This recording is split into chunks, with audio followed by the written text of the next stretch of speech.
All right, so what's up there, YouTube? Okay, so today I want to talk to you guys about this whole Nikon Z30 camera.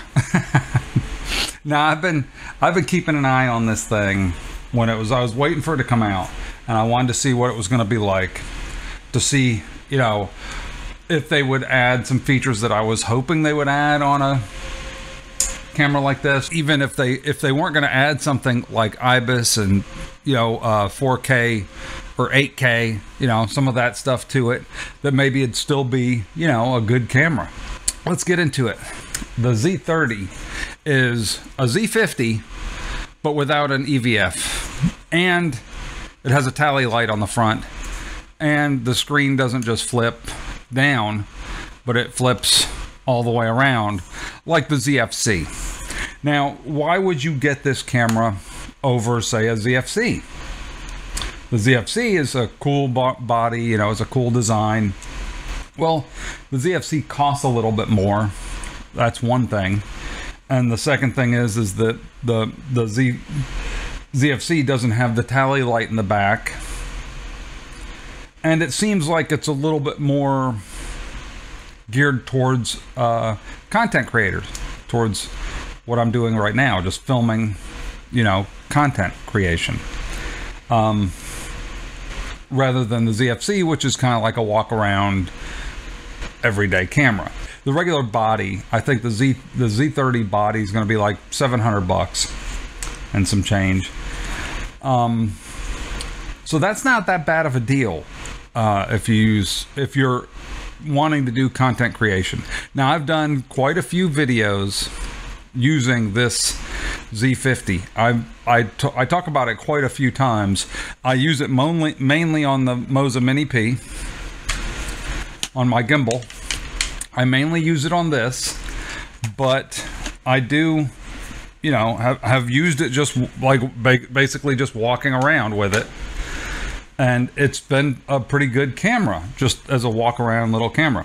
I did take the Z50 and the Z6, by the way, to my last vlog when I went on Road Atlanta to the to watch the motorcycle racing, and while I was there, I got a lot of shots, still photos, with this 50 to 200 or 250. It's a 50 to 250 lens that was basically, when I bought this camera, I bought this camera used on eBay, and I was looking for basically one with the 16 to 50 because I wanted to use it to just vlog with, basically, or use it on a gimbal. And but then I saw a deal that somebody had one with both lenses, and I thought, well, I may as well get the long lens just in case I ever need it. And sure enough, I needed it. But that's taking photos. So I would have, if I didn't have this lens, or if I got the camera for basically just vlogging, I would never have gotten this lens. I would have rather spend the money on this lens. I would have rather spent money on better audio or support like a gimbal, right? So this lens is about $150 to $200. I think the Moza Mini P is like $200. It would make more sense to buy the Mini P and use this as a vlogging camera with the 16 to 50 than it would be to get this big lens on it. Because I mean, you're not going to use this lens unless you're doing like photos of sporting events and kids sporting events, or you could possibly use it. I think I've used it during a wedding before where I couldn't get close, and I used this lens, to get a shot of the groom or the bride from a distance on video. But it was on a tripod, it was on sticks. So here's the thing. Let's get back to the point of this video, is that the Z50, while it's a great camera, it's got a pop-up flash, it's not really the greatest vlogging camera because it's kind of heavy.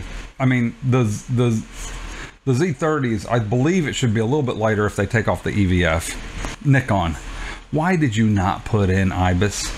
I mean, really, the only thing that this camera lacked was IBIS. And yes, it worked fine with the 16 to 50 with the wide lens with OIS in it and electronic image stabilization in the camera. If you put them both on, yeah, you can handhold a little, but it's nowhere near as smooth as if you have IBIS. And there was another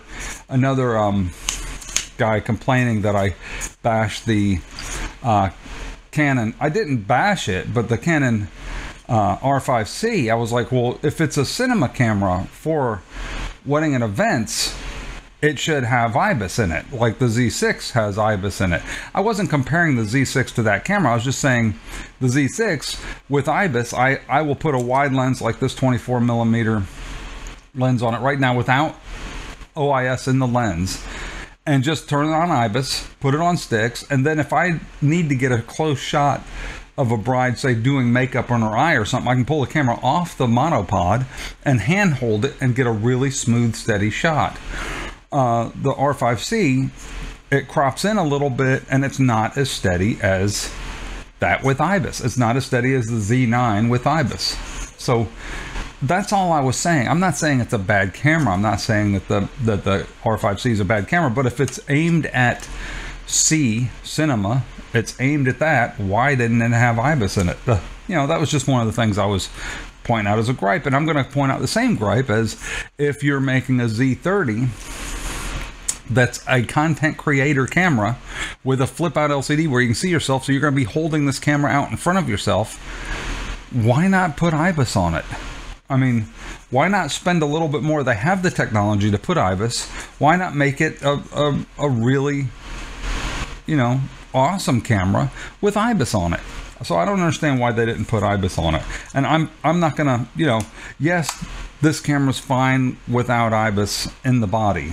I mean, it's fine without in-body image stabilization. Yes, it works fine. But would it work better with it? Yes, it does. So I'll give you an example. I got two cameras sitting here. I got a Z50 with this little 16 to 50 in-body image stable, digital stabe, right, and optical in the lens, and it shoots perfectly fine. It works very well. My second camera sitting right there is a Z6 with IBIS in it, and the Viltrox 24mm 1.8. I've got them both sitting there. Both are on a monopod, and I'm shooting a wedding, a bridal prep. They both have a equivalent depth, you know, distance. One has a 16 to 50, one has that.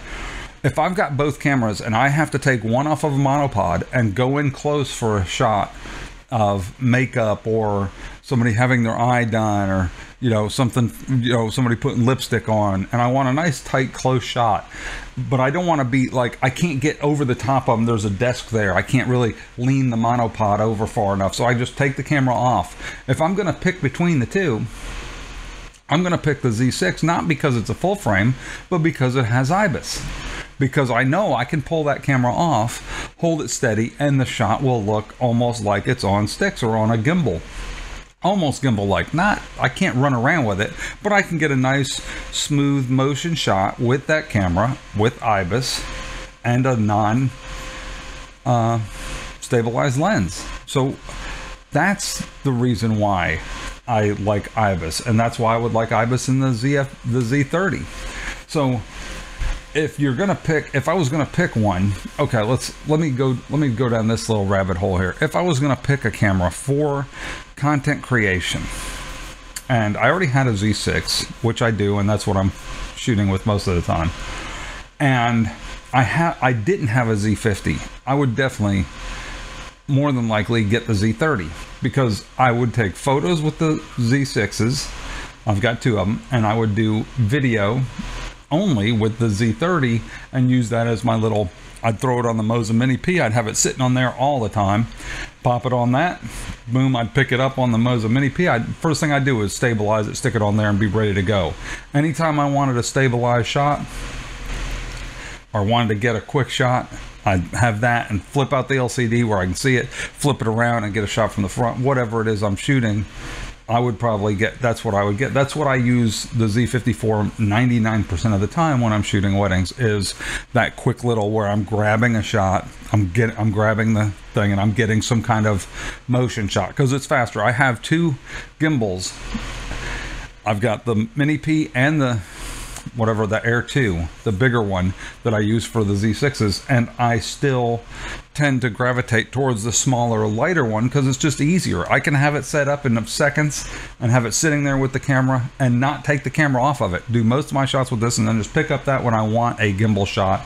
That's my gimbal setup. So if I was getting a camera for that purpose, I would probably just go with the Z30 because I can get all the stuff that I really want out of that camera. And if I needed to take photos, I could take photos with it. But 99% of the time, I would be using it to shoot video. So as far as everything else, shoots fantastic 4K video. Shoots, you know, 4K at 30p, I think, or I don't think it does 4K at 60. It should have done 4K at 60, and it should have done 8K. Like I said, I'm not a complete Nikon fanboy.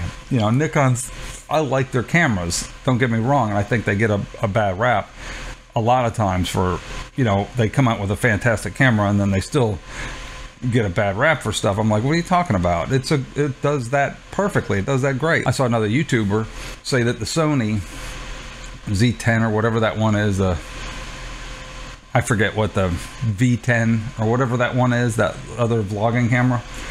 He said that had in-body electronic stabilization and the Z30 didn't. I was like, wait a minute, isn't the Z30 just like the Z50? That has electronic in-body stabilization. It's got electronic. I mean, yeah, it's not as good as IBIS, but it has the same thing that you're talking about. So that happens all the time. People always just randomly assume it doesn't have anything, you know, and everybody makes mistakes. I realized it was probably just an error on his part. He probably thought he saw no IBIS and just assumed it didn't have any stabilization of any kind, which it doesn't. It has IBIS. Anyway, I just wanted to go over a couple small things with you guys about this stuff and talk to you guys and see what you guys think about the Z30. Does it seem like a camera you would want to get? Is it a vlogger's, you know, dream camera? I think it's pretty good. It's got a tally light on it, so you can see when like from right here, I can't tell if that Z6 is recording, but if I had the Z30, I could see it. I could see the light flashing. So that's a handy thing. The other thing I wanted to talk about was and I haven't seen anybody else mention this, but on the website for the Z30, it says that it does streaming directly from the camera. So I don't know if it's going to have an app. I'm very interested in that. I want to see how it streams. Do you connect the camera to your is there a new version of SnapBridge that they're going to release with the camera that allows you to connect to the camera and then stream your footage to YouTube or something? That would be fantastic. If that's the case, wouldn't the Z50 or Z6 be able to do the same thing? I don't know. I don't know. Maybe it streams in a certain way. Does it have a button on it that you can click to stream directly? And once you connect it to your phone, it'll automatically start streaming? If so, that's fantastic too, because yes, you can grab a phone and start streaming, but it's nice if you have a solid internet connection with a high-speed 5G connection and you want to stream, but you want to stream that camera. That's fantastic. That'd be a cool thing to have. I think that'd be a really awesome thing to have, because I don't personally like standing there with my phone. If I'm already shooting with the camera, I wonder if you can record and shoot at the same time and stream at the same time. There's a lot of things that we got to find out about this camera when it comes out, and I can't wait to get my hands on it and give it a shot. I'm probably going to rent one and see what it's like. Just, you know, rent it and see if it's something that I like, that I want to get. Anyway, give this video a thumbs up if you liked it, thumbs down if you didn't. And what do you guys think of the Z30? Is it a camera that you're looking forward to? Do you think it'd be a camera that you would be wanting to buy to do some vlogging, and a camera that you'd want to do vlogging with? Or if you're just a content creator and you want to get some shots of yourself, does this look like a camera for you? What do you think? Comment below and let me know. Let me know what you think. Don't forget to hit the like and subscribe button. And I'm sorry I haven't uploaded a lot of videos lately, but I'll come up with more. I'll shoot more and do some more. I bought a little light. It's a I forget, it's a little cube light for like 40 bucks. I'll do a little review on that. I like it. I've got it right there now. It's attached to the side of my tripod, and that's where I'm lighting this video. I'm just trying it out, trying out different stuff, see what I like. Anyway, talk to you later, and happy Independence Day, everybody. So today, if you're watching this on Monday, it's Independence Day here in America, and I'm happy to be independent. So talk to you later. I'm out. See ya.